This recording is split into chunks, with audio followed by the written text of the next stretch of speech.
How to create and write blog posts that actually make sales.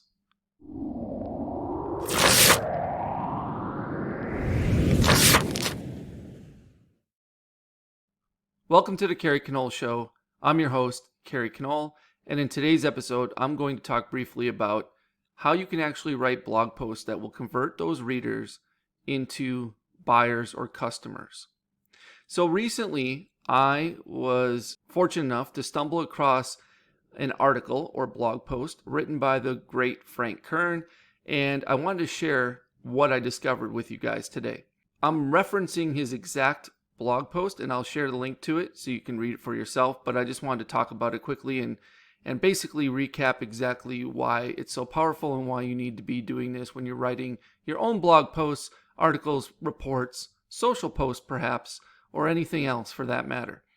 So let's start, shall we? There's basically 5 ways to actually influence your readers so you can make more sales. First, you want to make sure everything in your article or blog post is about the reader.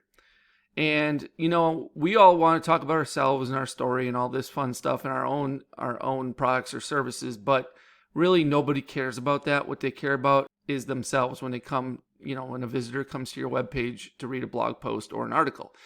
And so it always needs to tie in on how it can help them, more or less, all right?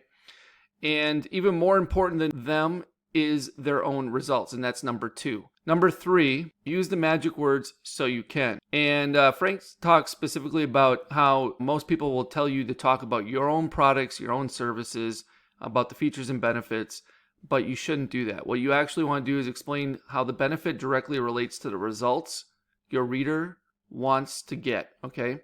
So the "so you can" language pattern is perfect for this. He wrote a good example that I'm going to read to you, and this one is what you would be pretty decent, but it doesn't use the "so you can" language, right? So this says, "The Copywriter 2000 comes with a swipe file of winning ads. These ads are some of the greatest ads ever written, and I've painstakingly gone through each ad and highlighted all the combinations of power words contained in each. This makes it easy for you to see exactly how power words and phrases are combined to make hard-hitting winners." Okay, so that's pretty fair. It's pretty good, right? But let's rewrite that. This makes it easy for you to spot the power words and sales phrases so you can quickly plant them in any of your promos for a quick test to boost response. And this makes the whole process of writing your own ads just that much easier. Each ad in the swipe file contains a complete analysis of how it was used and what made it work, so you can easily and almost instantly sort through the archives and find the ad that's closest to your specific marketing situation and create high converting ads of your own in a fraction of the time. Pretty simple, right? So let's go on to number 4, address skepticism head on. So Frank says most people try to gloss over this. That's a surefire way to decrease response and obliterate trust, because it's like trying to ignore a giant elephant in the room.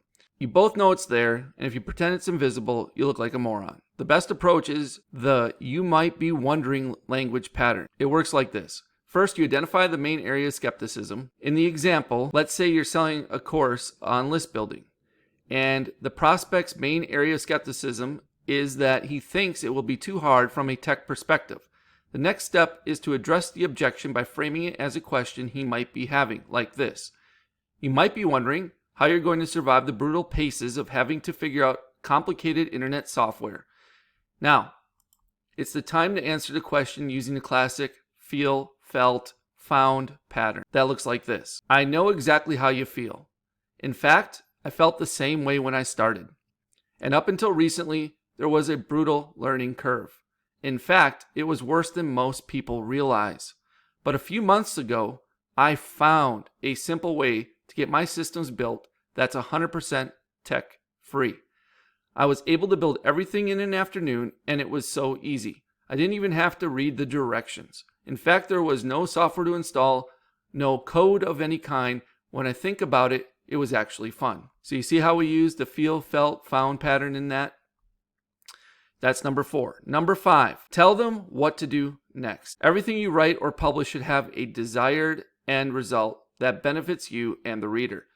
It could be to make a sale. It could be to get an opt-in, or maybe you just want them to leave a comment, like something on social media, or refer a friend. Whatever it is, you need to explicitly tell them to do it, and more importantly, why.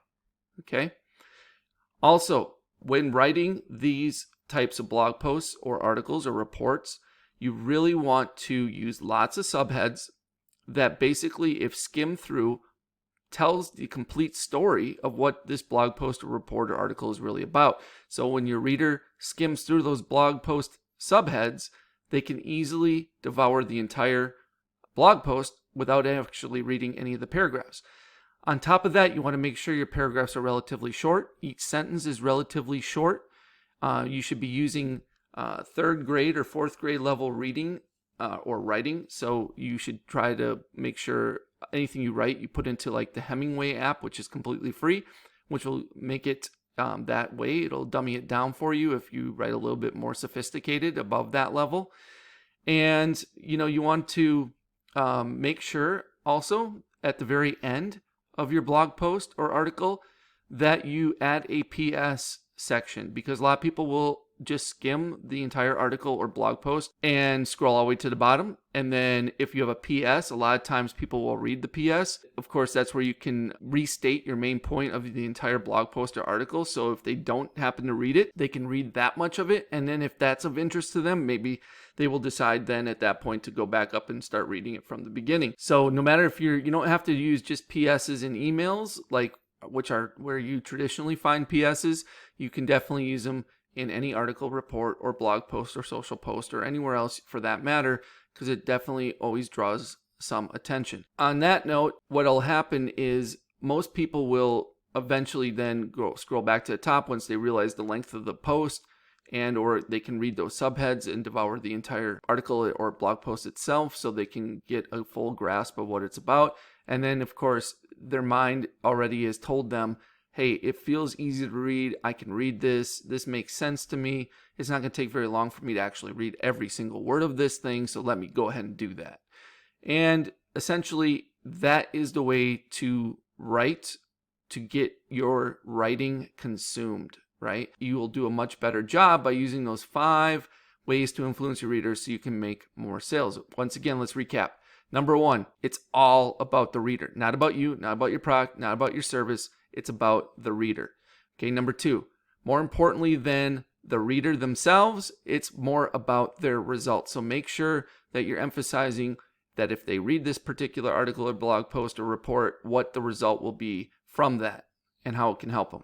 Okay, number 3, use the magic words so you can. Definitely want to make sure you implement those at some point within your article or blog post to make it an easy transition for them to understand how they can easily go from your solution to making it happen for themselves. And then, of course, number 4, we want to address the skepticism head on. So we do that with the feel, felt, found pattern. And remember that something as simple as, I'm just going to reread it. I know exactly how you feel. In fact, I felt the same way when I started. And up until recently, there really was a brutal learning curve. In fact, it was worse than most people realize. But a few months ago, I found a simple way to get my systems built that's 100% tech-free. And I'll stop right there. So you get the idea. It's feel, felt, found pattern. And then number 5, tell them what to do next. Make sure you tell them to leave a comment or like something or refer a friend or click the buy button or click here to opt in, something like that. But make sure you do it explicitly with that kind of language, and more importantly, tell them why they need to do it. And hopefully there is a good why, or you can add a sense of urgency to it as well.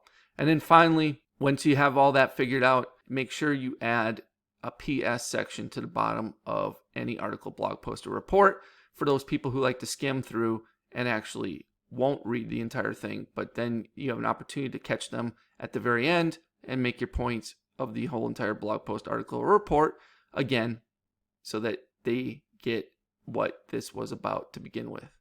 All right. If you want more like this and you want to hear, you want to see exactly word for word, verbatim what Frank wrote in his article, make sure you go to the link. I'll have it here on the video or below the video. Somewhere you'll have a full link to go to that article and actually read it. It was a really great read for me, And that's why I wanted to share it this week on my show, because I thought, you know what, if I got a lot out of it and it's going to benefit me, I'm sure you'll get a lot out of it too, and it'll benefit you as well. I hope you really enjoyed this episode. Thanks so much for tuning in. Make sure you hit that subscribe button on your favorite podcast network. And if you can, please leave me a review. I'd really appreciate it. Until next time, I'm Kerry Knoll. Have a great day. Have a great week. And I'll speak with you real soon. Take care.